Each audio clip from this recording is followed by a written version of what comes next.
ቻናላችንን ላይክ፣ ሼር፣ ኮሜንት ያርጋችሁ ከሐሙድ ቲቪ ጋር ቤተሰብ ይሁኑ። 7.3 ሚሊዮን ብር ጠቅላላ ክፍያ ብስራተ ገብርኤል ላፍቶ ሞል 89 ካሬ ባለ 1 መኝታ እስከ 248 ካሬ ባለ 3 መኝታ ድረስ እንዲሁም በካሬ ዋጋ 115000 ብር በ15% ቅድመ ክፍያ 1.5 ሚሊዮን ብር ቅድመ ክፍያ ጀምሮ ዘመናዊ አፓርትመንት ቤቶችን በሽያጭ ላይ እንገኛለን። በፖስቴንሽን ቴክኖሎጂ የታገዘ ሁሉንም አገልግሎት በአንድ ቦታ የሚያገኙበት መዋኛ ገንዳ፣ ጂምናዚየም፣ ላይብረሪ፣ የልጆች መጫወቻና ማቆያ በተጨማሪም በአቅራቢያው ኤምባሲዎች እንዲሁም ያለምንም ወለድና የዋጋ ጭማሪ ያገኛሉ። ብልሆች ምርጫቸውን ትክክለኛ ቦታ ያደርጋሉ። ለበለጠ መረጃ ከታች ባለው ስልክ ይደውሉ። ከማንኛውም ነገር የበለጠ ተወዳጅ የሆኑት አላህን እወዳለሁ፣ ነብዩን እወዳለሁ ሰለላሁ ዐለይሂ ወሰለም። ከነፍሴ በላይ እወዳለሁ፣ ከማንኛውም ነገር በላይ እወዳለሁ። ለእያንዳንዳችን ጥያቄ ነው። ለምን? ዋጅብ ስለሆነ ግዴታ ስለሆነ አላህን መውደድ ነብዩን መውደድ ግዴታ፣ የግዴታዎቹ ግዴታ። ካልወደድክማ ኢማን የለም። ካልወደድክ ውዴታ ከሌለ ኢማን የለም። ልትወዳቸው ልታከብራቸው ትእዛዛቸው ልናከብር ግድ ይላል። እንድንወዳቸው ያዘዘን አላህ ራሱ ነው። ዑመር ኢብኑ አልኸጣብ ረዲየላሁ ዐንሁ በአንድ ወቅት አንድ ስልጣንን ተመኙ። ይህ ስልጣን ምን ነበር? የአላህ ውዴታ የተገለጸለት ነበር። የተገለጸበት የኸይበር ዘመቻ ላይ ኸይበር ከሂጅራ 7ኛ ዓመት ላይ ከሂጅራ 7ኛ ዓመት ላይ የተደረገ ጦርነት ነው ኸይበር። የኸይበር ዘመቻ ላይ ነብዩ ሰለላሁ ዐለይሂ ወሰለም የአህያ ስጋ ሐራም ነው ያሉበት፣ ሙትዓ ሐራም ነው ያሉበት። ሙትዓ ታውቃላችሁ? ጊዜያዊ ጋብቻ ማለት ነው። ሐራም ነው። ስታገባ እስከ መጨረሻው አብረ ለመኖር ነይታ እንጂ ለአንድ ወር ለሁለት ወር ተብሎ ጋብቻ የለም። ሐራም ነው። ሐራም ነው። ሙትዓ ሐራም ነው። ነብዩ ሐራም ብለውታል። ጊዜያዊ ጋብቻ የሚባል የለም። ጊዜያዊ ጋብቻ ዘርን ያበላሻል። ዛሬ አገባት፣ በሳምንቱ ፈታት፣ ሌላ አገባት፣ ፈታት፣ ሌላኛው ማገባት፣ ፈታት። ዘሩ የማን ነው? ልጅ የማን ነው? በአሁን ዘመን ዲኤንኤን ሊባል ይችላል፣ ግን ነብዩ ሰለላሁ ዐለይሂ ወሰለም ከለከሉ። ጊዜያዊ ጋብቻ የሚባል ነገር የለም። በደንብ ያዙ። ሲርያ የሚባል የለም፣ ድብቅ ምናምን። አንተ አላህን ነው መፍራት ያለብህ፣ እህቴ አላህን ነው መፍራት ያለብሽ። ሴት ልጅ ያለ ወልዩዋ ፍቃድ ልትዳር አይገባትም። ወልዩዋ ማለት አባቷ፣ ወልዩዋ ማለት ወንድሟ፣ አጎቷ፣ እሷ ሊድር ለራሷ ክብሩ። አዩማ ኢምራአቲን ነካሃት ቢገይሪ ኢዝኒ ወልይሃ ፈኒካውሃ ባጢሉን ፈኒካውሃ ባጢል። የትኛውም ሴት ያለ ወልዩዋ ፍቃድ፣ ያለ አባቷ፣ ያለ ወንድሟ፣ ያለ አጎቷ ማለት ነው አይ በራሴ እድራለሁ ካለች ኒካዋ ባጢል ነው ብሎ ላንቺ ክብር ሲባል ነው። አባትሽ አንቺ መከታ ስለሆነ ነው። ወንድምሽ አንቺ መከታ ስለሆነ እንደው ሰው አላህ ሲባልና ለጠራሽ በሞላ ዝም ብለሽ ምትጂ ከሆነ ነገ አዋርዶ ይመልስሻል። ዛሬ ላይ ስለ ሴቶች እንደ እስላም የተከራከረም ያከበራትም የለም። የሴቶች መብታቸው ይጣሳል አይደል? ይደፈራሉ፣ ስቃያቸው ይበዛል። ዛሬ ላይ ሴት በእስላም ክቡር ናት። ወላሂ ሱረቱ ኒሳ የሴቶች ምዕራፍ ብሎ አላህ ለየላት። ሱረቱ ሪጃል የለም። የወንዶች ምዕራፍ አለ እንዴ? የለም። የሴቶች ምዕራፍ አለ። ሴት እህቱና የተከበረች ናት፣ ሚስቱና የተከበረች ናት፣ ከማንም በላይ እናቱና የተከበረች ናት፣ ልጅ ሆና የተከበረች ናት። ሁለት ሴት ልጆች ያሉት ነው የተባለው። ለወግ ማዕረግ ያደረሰ ከጀሃነም እሳት መጋረጃ ሆኑታል ተባለ። ወንድ አልተባለም። ሴት በጋብቻ ላይ ሲመጣ ሴት የአላህ አማና ናት ነው። አማና ማለት ከባድ ነው። ትልቅ ክብር ስላላቸው እንደ እስላም ክብር የሰጣቸው የለም። እኛም ክብራቸው መብታቸው ልናከብር ለነሱ ልንቆረቆር ግድ ይላል ማለት ነው።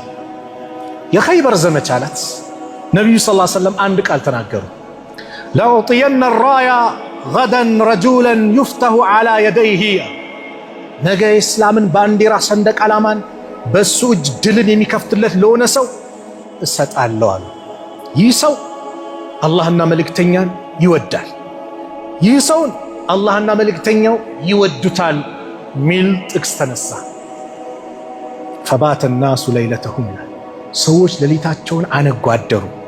አዩሁም ዩዕጣ ማን ነው የሚሰጠው? ፈገደው ኩሉሁም የርጁህ ሁሉም እየማለዱ እየከጀሉ ሄዱ ተጓዙ ነቢዩ ሰለላሁ ዐለይሂ ወሰለም ዘንድ። ለምንድን ነው ሰሓቦች የጓጉ ከተባለ ምስክርነቱ ልዩ ምስክር ነው። አላህና መልእክተኛውን የሚወድ የእውነት ይወዳል የተባለ ነው።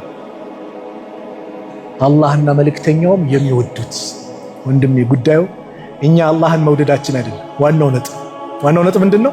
አላህ እኛን መውደዱ ነው። ወድጃለሁ ብለን ካልወደደንማ ኪሳራ ነው፣ ባዶ። ዋናው አላህ እኛን መውደዱ ነው። ከዛ ሰሓቦች ሄዱ። ማን ነው እያሉ እየከጀሉ እየጓጉ ሲሄዱ የአላህ መልእክተኛ ነቢዩ ሰለላሁ ዐለይሂ ወሰለም አይነ አልይ የት አለ አሉ። አልይ ብን አቢ ጣሊብ ያጎታቸው ልጅ የልጃቸው ባል አልይ የት አለ አሉ። ፈቂለ የሽተኪ አይነይሂ እሱ ከዓይኖቹ ታሞ ቤት ተኝቷል አሏቸው። ነቢዩ አስጠሩት፣ መጣ። ፈበሰቀ ፊ አይነይሂ አይኑ ላይ የተባረከውን ምራቃቸውን እትፍ አሉበት። ወደዓ ለሁ ለሱም ዱዓ አደረጉለት አላህ እንዲያሽረው። ፈበረአ ከአን ለም የኩን ቢሂ ወጅዑን ልክ እሱ ላይ ምንም በሽታ እንደሌለው በአንድ አይኑ በራ። ፈአጣሁ ሰጡት ሰንደቅ ዓላማው። ፈቃል ኡቃቲልሁም ሐታ የኩኑ ሚስለና እኛን እስኪመስሉ ልጋደላቸው አላቸው። ፈቃል እንፉዝ አላ ርስሊከ በአካሄድ በዝግታ ሄድ፣ ቀስ ብለህ ሂድ። ሐታ ተንዚለ ቢሰሓቲሂ እነሱ ቂያቸው እስክትደርስ እዛ ስትደርስ ثم دعوهم الى الاسلام መጀመሪያ ወደ እስልምና ጥራቸው፣ የእስላምን ዲን ምንነት ንገራቸው፣ አብራራላቸው።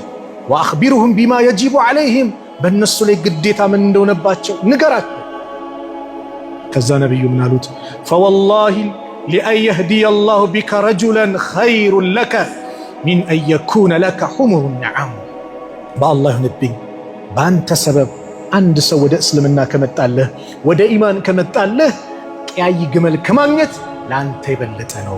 ወንድሞች ቀያይ ግመል ማለት በወቅቱ የነበረው በአረቦቹ ልዩ ሀብት ነው።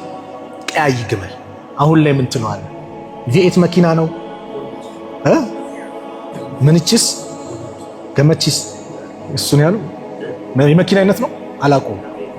ከቪኤት የተሻለ በቃ አለ የሚባል ዘመናዊ መኪና አለ የተባለው እሱን ከማግኘት አለ የተባለ ሄሊኮፕተር ሊሆን ይችላል፣ አውሮፕላን ሊሆን ይችላል፣ መጓጓዣ ከማግኘት ላንተ በአንተ ሰበብ አንድ ሰው አላህ ሂዳያ ከሰጠልህ በላጭ።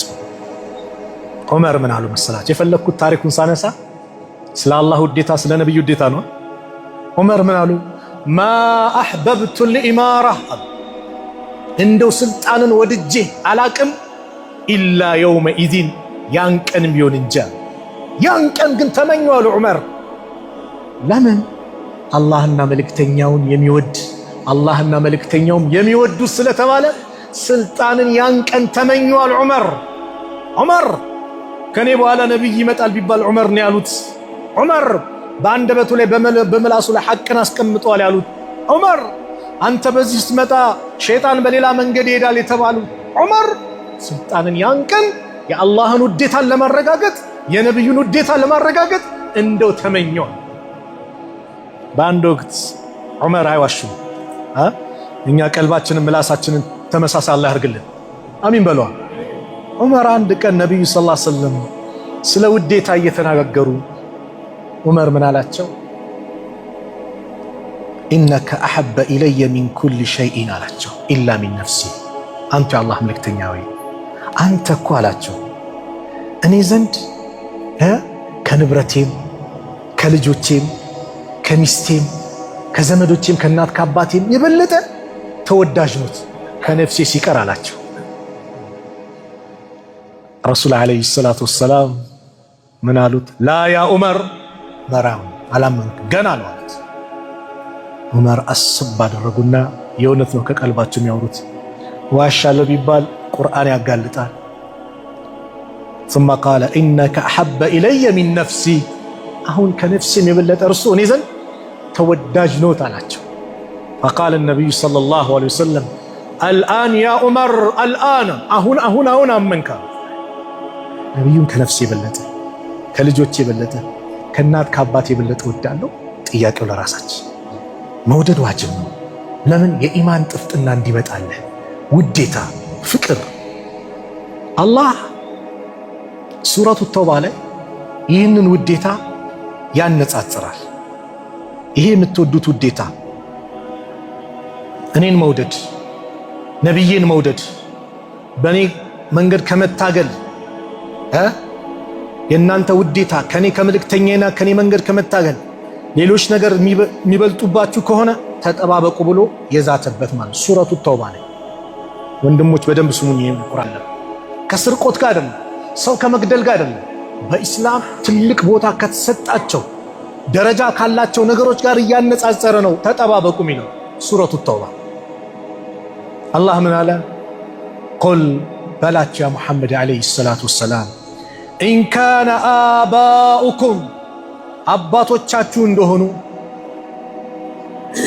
ወአብናኡኩም ልጆቻችሁም እንደሆኑ ወንድ ልጆቻችሁ ወኢኽዋኑኩም ወንድሞቻችሁም እንደሆኑ ወአዝዋጁኩም ሚስቶቻችሁ ለሴቶች ባሎቻችሁ እንደሆኑ የምትወዱትም መኖሪያ ቤታችሁ አለ አላህ።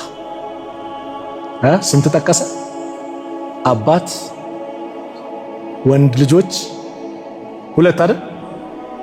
ወንድሞች 3፣ ሚስቶች ወይም ባሎች 4፣ የቅርብ ዘመዶች 5፣ የሰበሰባችሁት ንብረቶቻችሁ አለ 6፣ እከስራለሁ ብላችሁ ምሰጉላት ንግዳችሁ አለ 7፣ የምትወዱት መኖሪያ ቤታችሁ።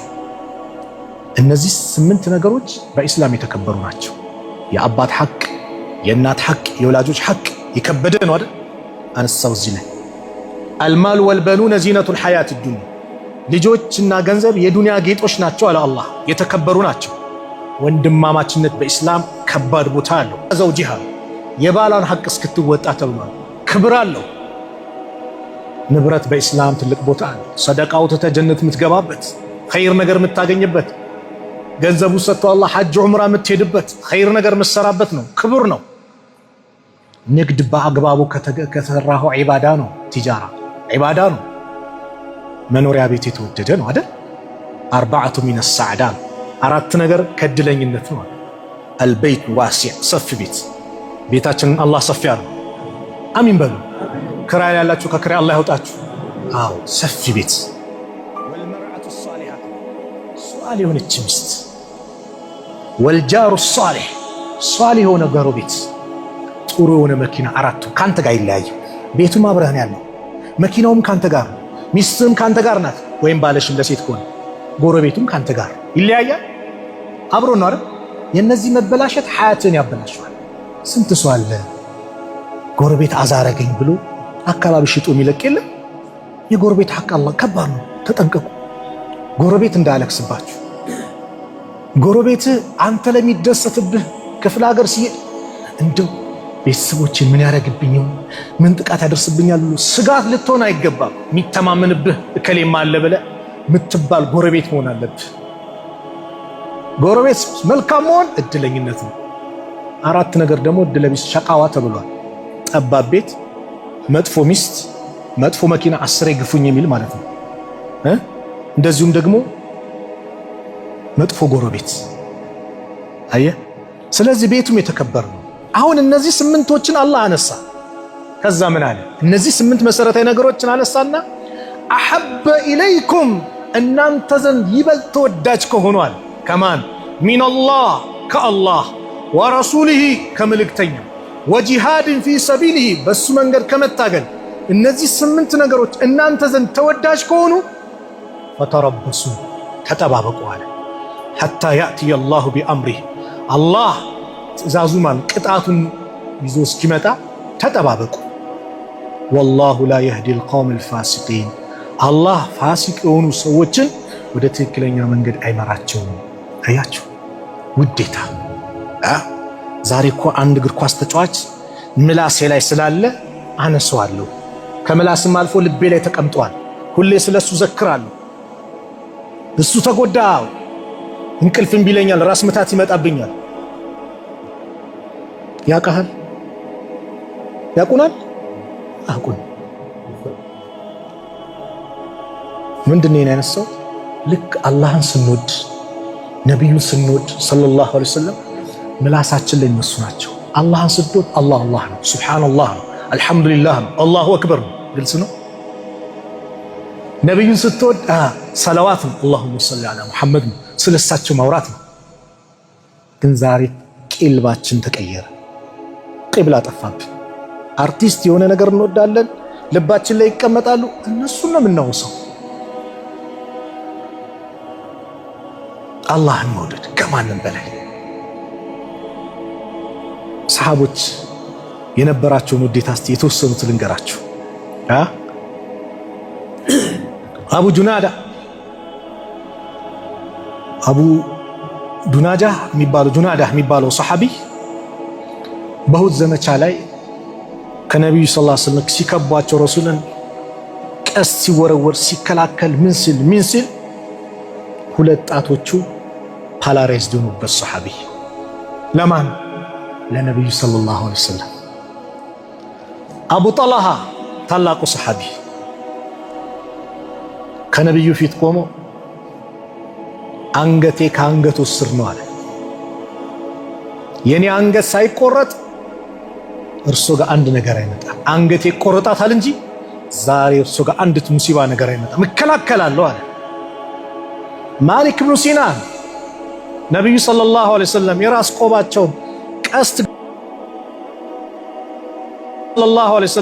ቆባቸውን ቀስት ገብ ያወጣል። ውዴታ ነው እንደሚያደርጋቸው። ጠልሃቱ ብኑ ዑበይድላህ ያ ታላቅ ጀግና ሰሃባ ተራራውን ለመውጣት ሲሞክሩ የአላህ መልእክተኛ መስለም ደከማቸው። ተንበረከከና የአላህ መልእክተኛ ወይ እኔ ላይ ተሰቅሎ ይውጡ አላቸው። ወገቡን ሰጥቷቸው።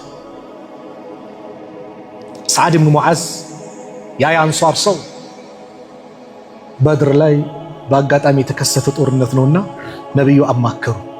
ምን አላቸው?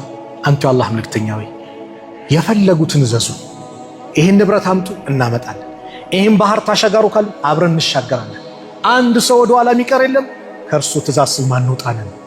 ነብዩ ፊታቸው ተደሰተ። በዛ ወቅት አነስ ብኑ ነድር ይህ ጀግና ሰሃቢ የበድር ጦርነት ሙሽሪኮች ሙሐመድ ተገደለ ብለው አሰሩ የነብዩን መገደል። ሰሃቦቹ ልኬን ወሬ ሲሰሙ ተስፋ ቆርጠው በቃ ሞራላቸው ወድቆ ሲያያቸው አነስ ብኑ ነድር ታዲያ ረሱል ከሞቱ የኛ ህይወት ምንድነው? ተነሱ ለነብዩ እንበቀላል። ሰሃቦችን አነሳሳ። ከ80 በላይ ቦታ በቀስት በጦር እስኪመታ 70 ሰው ሞተዋል፣ 70 ሸሂድ ሆነዋል። የሁድ ዘመቻ ላይ የዚህ ሰሃቢ ጀናዛ ወይ መልኩ ጠፋ። ማን ያገኘው? እህቱ በጣቱን የለየችው ለማን ዲን? ለነብዩ ሰለላሁ ዐለይሂ ወሰለም ዲን።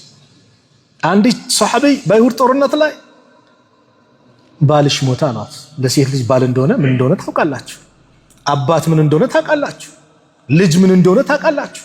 በአንድ ጦርነት ባልሽ ሞተ ይላታል፣ ነብዩ እንዴት ናቸው ትላለች። ልጅሽ ሞተ ይላታል፣ ነብዩ እንዴት ናቸው? አባትሽ ሞተ፣ ነብዩ እንዴት ናቸው? ነብዩን አሳዩኝ፣ ደህና ናቸው፣ አሳዩኝ በይኔ አለች። ሲያሳዩት እርሱ ሰላም ከሆኑ ከእርሱ በኋላ ሁሉም ቀላል ነው አለች። ከእርሱ በኋላ ሁሉም ቀላል ነው እርሱ ሰላም ከሆኑ። ምንድነው ከተባለ ፍቅር ውስጣቸው የነበረ። አልይ ሲጠየቁ እንዴት ነው ነብዩ የምትወዱት ሲባሉ ወላሂ ከልጆቻችን፣ ከሚስቶቻችን፣ ከወላጆቻችን፣ ከንብረቶቻችን በአጠቃላይ እኛ ዘንድ ተወዳጅ ናቸው። እንደው በረሃ ላይ ውሃ ጥምት አድርጎ ቀዝቀዝ ያለ ውሃ ስታገኝ ከምትረከው የበለጠ እኛ ያ ነብዩን ከዛ በላይ እንወዳቸዋለን። አቡበከር ስዲቅ ሂጅራ እንውጣ ሲሉት አስሱህበቱ ያ ረሱላህ አላቸው። ስደት ከርሶ ጋር አላቸው። አዎ። አቡበከር አለቀሱ።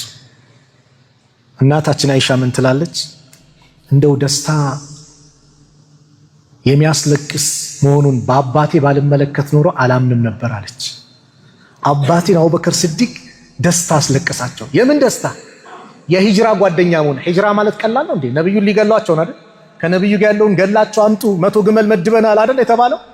ስቃይን ለመሰቃየት እንግልትን ለመንገላታት የመረጡ አቡበከር ሲዲቅ ረዲየላሁ ዐንሁ ጋሩ ሰውር ላይ ዋሻ ላይ ሲገቡ ሁሉን ነገር ጥርት አድርገው ምን አለ ችግር አለ ብለው ካጣሩ በኋላ የሚቀዳዳውን ሸፍነው ምን ብለው ደክሟቸው ስለነበር ነብዩን አስተኛቸው ታፋቸው ላይ። አቡበከር እንደሚነድፍ ነገር እንደ ጊንጥ ነገር አገኛቸው፣ ነደፋቸው። ጸጥ አሉ። ለምን? ነብዩ ተኝተዋል፣ አልቀሰቀስም። ህመሙ ጠና በረታ። በምን ይገለጻል ታዲያ? በእንባ አይደል? እንባቸው የነብዩ ግንባር ላይ ጠብ ሲል ነብዩ ነቁ። ምንድነው የሚያስለቅስህ? አይ አግኝቶኝ ነው ብለው ያገኛቸውን የነደፋቸውን ተናገሩ። ነብዩ ዱዓ አድርገው ትፍትፈሉላቸው። ወዲያው ዳኑ። ሂጅራ ሲወጡ አቡበከር አንዴ ከፊት ይሆናሉ፣ ከኋላ ከቀኝ ከግራ። እንደው አደጋ ከመጣ እኔ ጋር ይምጣ። ይህ ሁሉ ምንድነው ከተባለ ፍቅር። የበድር ጦርነት ላይ አንደኛው ሰሃባ ነብዩ ሰለላሁ ዐለይሂ ወሰለም ሶፍ ያስተካክላሉ። ሶፍ ያስተካክሉ ሲሉ ወቀፈ الرسول في غزوة بدر بقديب في يده በእጃቸው ላይ ቀዲብ እንደ እንጨት ነገር ይዟሉ፣ ዱላ ነገር። فمر بالسواد ابن غزية سواد ابن غزية በሚባል ሰሃባ ዘንድ አለፉ። وهو خارج من الصف እሱ ከሶፍ ወጥቶ ነበር ይባላል። ሶፍ ከዛ ነብዩ ሰለላሁ ዐለይሂ ወሰለም فضربه بالقديب في بطنه በእንጨቱ ባዙ ዱላ ሆዱን ጠቅ አረጉት፣ መቱት። ማለት ግባ አሉት። ሶፍ አስተካክል ግባ አሉት። وقال له استقم يا سواد انت سواد ወይ ቀጥ በል ሶፍ ላይ አሉት። فقال سواد ምን አለ? አውጀዕተኒ ያ ረሱላላህ አሳመሙኝ እኮ አንተ አላህ መልእክተኛ አላቸው። وقد بعثت بالحق والعدل እርሶ ደግሞ በእውነትና በፍትህ የተላኩት፣ ፍትህን አጓድሉም፣ እውነተኛ ኖት። ፋቂድኒ ሚን ነፍሲከ ነፍስህን ስጠኝ ፍቀድልኝ የመቱኝን እንድመታ አላቸው። فكشف الرسول صلى الله عليه وسلم عن بطنه ነብዩ ሆዳቸውን ከፈቱለት። እንዲህ ናቸው። እኔ አሚር ነኝ እኔ እንዲህ ትናገራለህ? የለም እኮ ረሱል ጋር ወላሂ የለም። እኔ አሚር ነኝ ምናምን የለም። ሆዳቸውን ከፈቱለት ነብዩ ሰለላሁ ዐለይሂ ወሰለም። وقال استقد يا سواد سواد ወይ ይሄው የምትፈልገውን አድርግ ዝግጁ ነኝ ፈቅጃለሁ አለ።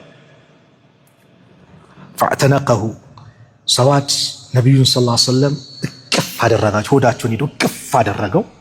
وقبل بطنه ሆዳቸውን ሄዶ ሳማቸው። فقال له ما حملك ذلك ይህን ስራ ያነሳሳህ ምንድነው አሉት። فقال يا رسول الله أنت الله ملكتኛ ወይ أردت أن يكون آخر العهد أن يمس جلدي جلدك እንደው የመጨረሻው ቃል ኪዳን የመጨረሻው ሁኔታ ላይ የኔ ሰውነት ከርሱ ሰውነት ጋር እንዲነካካ ፈልጌ ነው አለ። የመጨረሻ ለምንድነው? በድር ላይ ነው፣ ጦርነት ሊገባ ነው። በቃ ሸሂድ ልሆን እችላለሁ፣ ልሞት እችላለሁ። ስለዚህ ሰውነቴ ከሰውነቴ ጋር የነበራቸው ፍቅር መለየት። ሙዓዝ ኢብኑ ጀበል ረዲየላሁ ዐንሁ መጨረሻው ዓመት ላይ ወደ የመን ሲልኩት ለዳዕዋ ስትመለስ ግን ላታገኘኝ ትችላለህ፣ ወይ በመስጊዴ ወይ በቀብሬ ነው የምታልፈው አሉት። ሙዓዝ ከፈረሱ ላይ ወረደና እያለቀሰ ቅፍ አደረጋቸው። የሰሃቦቹ ውዴታ ልዩ ነው። የእውነት ልዩ ነው። የእውነት ነበር። በጣም ይወዷቸው ነበር፣ ይሳሱላቸው ነበር። መሬት ላይ ምራቅ አይወድቅም። ውዱ ያደረጉበት ውሃ እኮ መሬት ጠብ አይልም፣ ይሻሙታል በረካውን ለማግኘት። ይህ ግን በነብዩ ላይ ብቻ ነው ኻስ። ግልጽ ነው። በነብዩ ብቻ የውዴታቸው ጥግ፣ አላህን የመውደዳቸው ጥግ። ለዚህ ነው አላህ ስብሓነሁ ወተዓላ ያንን ውዴታ ትክክለኛ መሆኑን ለመናገር ቁል በላቸው ኢን ኩንቱም ቱሒቡነ አላህ እውነት አላህን የምትወዱ እንደሆናችሁ ፈተቢዑኒ እኔን ተከተሉኝ በላቸው። ዩሕብብኩም አላህ አላህ ይወዳችኋል። አላህ ከወደደ ማን ሊጠላህ? አላህ ከወደደ ምን ገዶህ በአላህ አላህ የአላህ ውዴታ እዚህ መጣ ነው። ምን ፈልገን ነው? ገንዘብ ይከፋፈላል፣ ሱቅ ይከፋፈላል። ምን ፈልገን መጣ? የሱን ውዴታ ለማግኘት ነው አይደል? ውዴታውን አላህ ይለግሰን ያ ረብ፣ ውዴታውን አላህ ይለግሰን። አላህ ይወዳችኋል ምን ካደረጋችሁ? ነብዩን ሰለላሁ ዐለይሂ ወሰለም ከተከተላችሁ፣ የእሳቸውን ጎዳና ከያዛችሁ። ዛሬ ላይ አፉ በሉ ረሱልን የሚያጣጥል መጥቷል። የነብዩን ሐዲስ እኮ የሚያጣጥል መጥቷል። ሐዲስ እንዳትቀበሉ የሚል አስተምሮ መጥቷል። ቁርአን ሐላል ያደረገውን ሐላል አድርጉ፣ ሐራም ያደረገውን ሐራም አድርጉ፣ ከዛ ውጭ አትቀበሉ። በእኛና በእናንተ መካከል ኪታቡላህ የአላህ መጽሐፍ አለ። እሱ ላይ ሐላል ሆኖ ካገኘነው ሐላል ይሆናል፣ ሐራም ሆኖ ካገኘነው ሐራም ነው። ከዛ ውጭ እንዳትቀበሉ እኮ ነው ነብዩ አሉ። አላ አዋጅ! የአላህ መልእክተኛ ነብዩ ሰለላሁ ዐለይሂ ወሰለም ሐራም ያደረጉት ልክ አላህ ሐራም ያደረገውን ነው። የሚሰግደው ሰላት ታዲያ ኬት ነው ማብራሪያውን ያገኘኸው? ኬት የሚሰገደው ሰላት ኬት ተገኘ?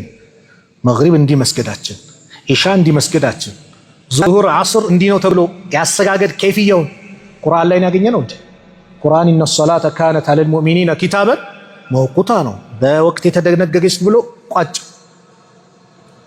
አሰጋገዱ ዙሁር 4 ነው፣ መግሪብ 3 ነው፣ ሩኩ እንዲህ ያለው ስጁድ አለው፣ ስጁድ ውስጥ ሄዶ አለ። ይሄ አለ ከማን አይተን? ከነብዩ ሰለላሁ ዐለይሂ ወሰለም። ሐጅ ስታደርግ በየትኛው አስተምሮ ልታደርግ ነው ታዲያ? የረሱልን ሐዲስ ከጣልከው ማለት ነው።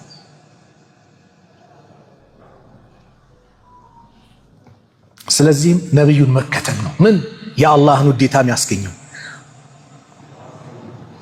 አንድ አራቢይ መጣ ይላሉ አነስ። አራቢዩ ጥያቄን የጠየቀው አራቢይ ናቸው፣ የገጠር ሰው ነው። መጣና ነብዩን አለይሂ ሰላቱ ወሰላም መተሳ አላቸው። ቂያማ መቼ ነው አላቸው። ቂያማ ከባድ ነው። ቂያማ መቼ እንደሆነ የሚያቆማን ነው አላህ ነው። ጅብሪል ሰው መስሎ የጠየቃቸው ጊዜ ሐዲሱ ጅብሪል ላይ መተሳ ሲላቸው አኽቢርኒ አኒ ሰዓ ሲላቸው መልመስኡሉ አንሃ ቢአዕለመ ሚነ ሳኢል፣ ተጠያቂው ከጠያቂው የበለጠ አያውቅም። መልመስኡሉ አንሃ ማለት ነብዩ ናቸው የሚጠየቁት። ጠያቂው የማክሰው ነው የሚጠይቀው። በዚህ ላይ እውቀታቸው እኩል ነው፣ ማንም አያውቅም ማለት። ቂያማን የሚያቆማን ነው አላህ ነው። ይህም ሰው መጥቶ መተሳ ቂያማ መቼ ነው ሲላቸው ወማዛ አደርተ ለሃ፣ ምን አዘጋጅተላት ነው ስለ ቂያማ የምትጠይቀው? ተማሪ ፈተና መቼ ነው ሲል እኮ ለፈተናው መዘጋጀት አለበት። ሳይዘጋጅ ፈተና በዚህ ቀን ነው ሲባል ጉድ ነው የሚሆን። ምን አዘጋጅተሃል? ምን አዘጋጅተህ ነው የምትጠይቀው አሉት። ቃለ ላ ሸይአ፣ አረ ብዙ ነገር የለም እኔ ጋር ኢላ አኒ ኡሒቡ ላህ ወረሱለሁ ሰለላሁ ዐለይሂ ወሰለም፣ ነገር ግን እኔ አላህና መልእክተኛን እወዳለሁ አላቸው። ነቢዩ ሰለላሁ ዐለይሂ ወሰለም አንተ መዓ መን አሕበብተ፣ አንተ ከወደድከው ሰው ጋር ነህ አሉት። አንተ ከወደድከው ሰው ጋር። ቃለ አነስም ይላሉ ፈማ ፈሪሕና ቢሸይኢን ፈረሕና ቢቀውሊ ነቢይ ሰለላሁ ዐለይሂ ወሰለም፣ እንደው በአንዳች ነገር እንዲህ ተደስተን አናውቅም፣ በዚች የነቢዩ ሰለላሁ ዐለይሂ ወሰለም ንግግር እንደተደሰት ነው። ምን በሚለው አንተ መዓ መን አሕበብተ፣ አንተ ከወደድከው ጋር ነህ። ለምን? ቃለ አነስ ብሎም ቀጠለ ፈአነ ኡሒቡ ነቢይ ሰለላሁ ዐለይሂ ወሰለም፣ እኔ የአላህን መልእክተኛ ነቢዩን ሰለላሁ ዐለይሂ ወሰለም እወዳለሁ። ወአባ በክሪን፣ አቡበክርን እወዳለሁ። ወዑመረ፣ ዑመርንም እወዳለሁ። ወአርጁ አን አኩነ መዐሁም ቢሑቢ ኢያሁም፣ እንደው በውዴታዬ ከነሱ ጋር ለሆነ ከጅላለሁ። ወኢን ለም አዕመል ቢሚስሊ አዕማሊሂም፣ እንደው እነሱ የሰሩትን ስራ ባልሰራም እንደነሱ ኸይር ባይኖረኝም ብዛት በውዴታዬ ግን ከማን ጋር ሆናለሁ? ከነሱ ጋር። ውዴታ አየህ፣ ሷሊሆችን ስትወድ፣ የአላህ ደጋግ ባሪዎችን ስትወድ፣ ዑለማዎችን ስትወድ፣ ሰሓቦቹን ይበልጥ ስትወድ፣ አላህን መልእክተኛውን ስትወድ፣ ነብዩን ከወደድክ ከነብዩ ጋር፣ ሰሓቦችን ከወደድክ ከሰሓቦች ጋር። በምን ሐዲስ? አንተ መዓ መን አሕበብተ፣ አንተ ከወደድከው ጋር ነህ። ማንን ነው የምትወደው ነው ጥያቄ። እግር ኳስ ተጫዋች የወደደ ያው እዛው ነው ማለት ነው። አርቲስት የወደደ እዛው ነው። አላህ ይዘንልን። ዛሬ ዘፈን ምናምን ትዝተው መጥቶ የሚያለቅስ እኮ አለ። ያለቅሳል። የሆነች ዘፈን ትዝ ብሎኝ ይላል ሞቷል ሲባል፣ የሞተው ተውባ ሳያደርግ ስለሞተ ነው ያዘንከው ያለቀስከው፣ ወይስ ዘፈኑ ትዝ ብሎ ትዝተው የው ነገር ትዝ ነው በቃ ያለቅሳል። ያጋጥሞኛል እስር ቤት አለቀስ። ምን ሆነ ነው? የእንትና እኮ ዘፈን ትዝ ብሎኝ አለ። ላ ኢላሃ ኢላላህ የረሱል ሰለላሁ ዐለይሂ ወሰለም ንግር የሆነ ነገራቸው ትዝ ብሎን አስለቅሶና በሆዳቸው ድንጋይ ያሰሩበት ቀን አስበን አስታውሰን አልቅሰናል። የቂያማ አሳስቦን አልቅሰናል።